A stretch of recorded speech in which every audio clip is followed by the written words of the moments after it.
Pak Basuki mungkin sudah gemas ya. Ini komentar di Twitter ya. Pak Basuki mungkin sudah gemas mau nampol si tukang bohong. Sayang si tukang bohong itu juragannya.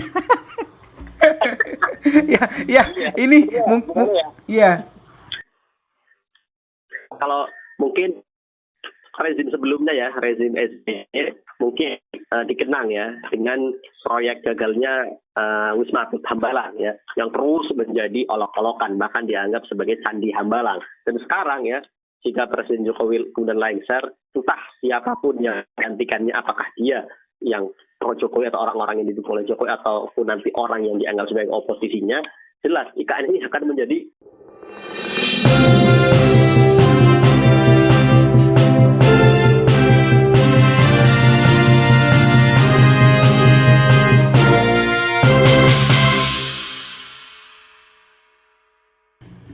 baik guys, assalamualaikum warahmatullahi wabarakatuh guys. Kembali lagi bersama saya orang lembur dari ujung negeri antah berantah ya guys. Aduh guys, nggak selesai urusan IKN nih guys.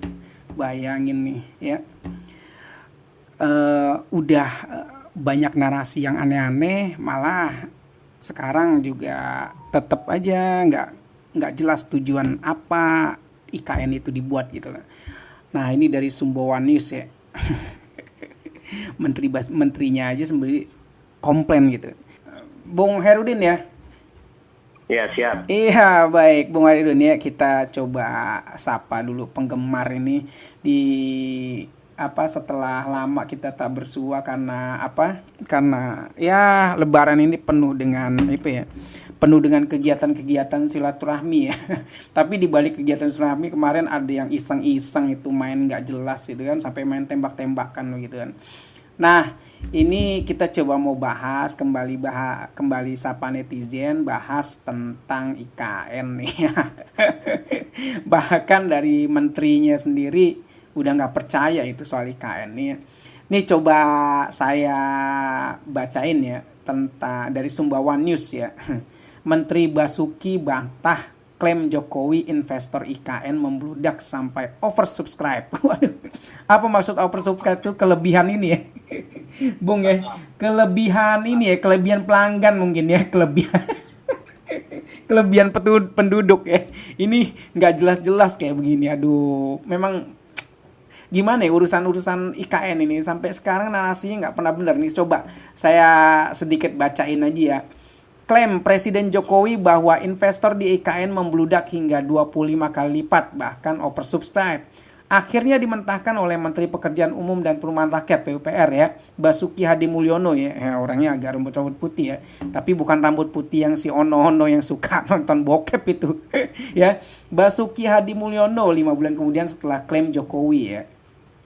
Sebelumnya Presiden Joko Widodo mengklaim investasi di IKN oversubscribe atau kelebihan kapasitas. Dia bahkan mengaku terkejut karena investor ini jumlahnya meningkat hingga 25 kali lipat ya.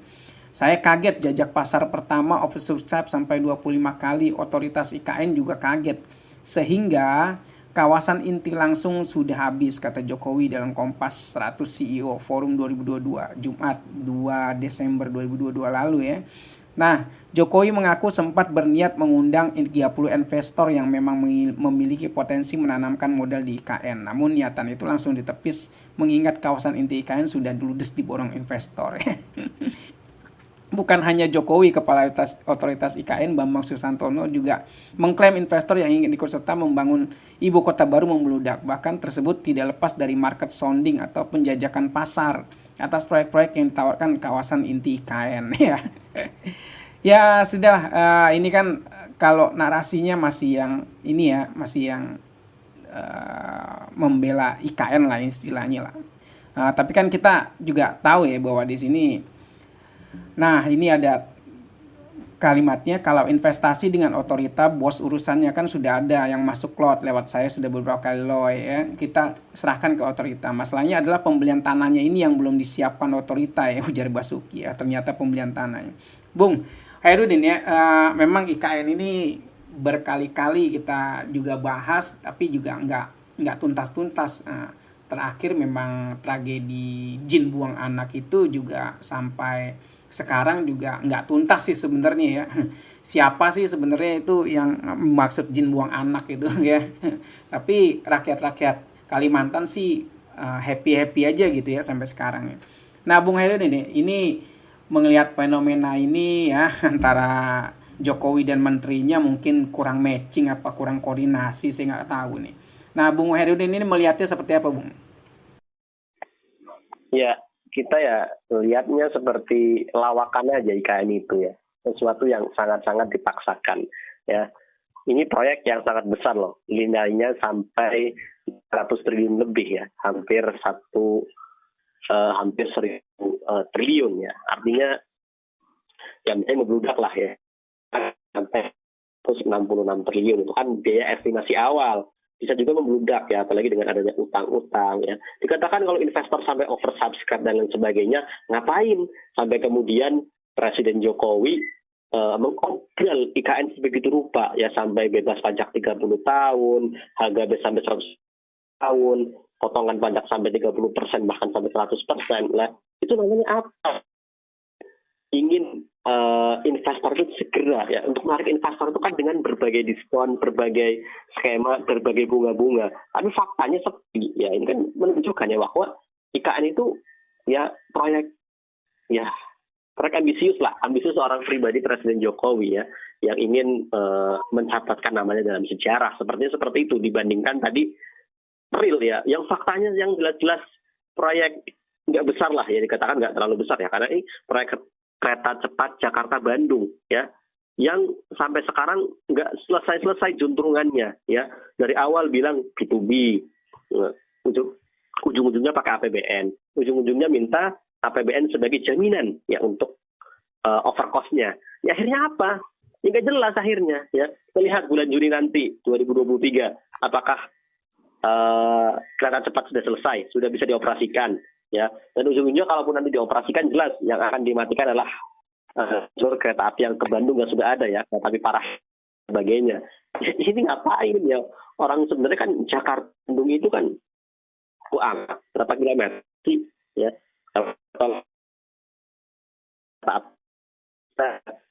Kereta cepat ini kan juga nggak sampai Bandung ya, cuma sampai pada Larang. Ini gagal total ya, dikatakan terjebak dan utang yang ditawarkan oleh China. Kemudian juga proyek yang sampai berapa juta hektar itu di Kalimantan terbengkalai kan, gagal juga. Kemudian proyek kereta Sulawesi ya, itu juga baru diresmikan sudah kena OTT KPK. Kemudian proyek kereta Kalimantan itu juga cuma pelangnya saja sudah ancur-ancuran ya. Itu cuma meresmikan proyek saja. Ya kalau itu pun ya saya juga bisa ya mencanangkan ini. Tapi tadi uangnya ada nggak ya? Kalaupun mau utang itu jaminannya apa? Ya bisa mempunyai kemampuan bayar nggak? Nah, jangan nanti ya tadi negeri ini yang digadaikan. Ya. Jangan bilang ya begitu orang tuh memberikan utang kepada kita masih percaya kepada kita. Ya goblok banget. Itu artinya kita sudah terjebak dengan utang gitu ya. Jadi seperti itulah ya. Kita lihat saja ya, klaim-klaimnya gedung-gedung sudah terbangun dan sebagainya. 2024 bulan Maret ASN sudah pindah ke sana, bahkan Presiden akan berkantor di sana. Kita lihat saja ya, apakah di 2024 Presiden Jokowi akan berkantor di IKN ya, apa berkantor di IKN dengan tenda sementara. Kita lihat saja sih. Ya, sebenarnya kita ya bukannya dan pesimis apa-apa, lihat fakta yang ada saja. Proyek-proyek seperti kereta cepat Jakarta-Bandung ini mangkraknya minta ampun, apalagi proyek megalomania semacam IKN gitu. Baik, Bung. Jadi proyek-proyeknya proyek-proyek istilahnya kalau di dalam tanda kutip bisa disebut proyek-proyek hantu ya. Proyek-proyek hantu yang nggak pernah jelas juntrungannya ya. Ini komentar dari Dokter Tifa juga menyakitkan ini dari Twitter nih. Pak Basuki mungkin sudah gemas ya. Ini komentar di Twitter ya. Pak Basuki mungkin sudah gemas mau nampol si tukang bohong. Sayang si tukang bohong itu juragannya. Ini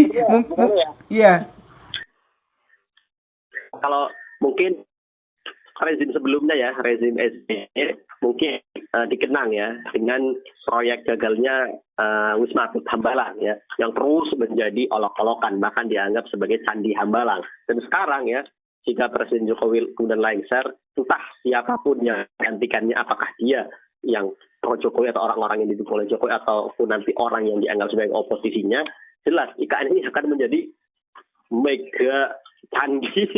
Kalau kemudian tadi ya, kita terus memaksakan sedangkan uang tidak ada ya. Orang proyek kereta cepat Jakarta Bandung kemarin Cina ngotot pakai APBN sebagai jaminan, kemudian Luhut masih mikir-mikir ya,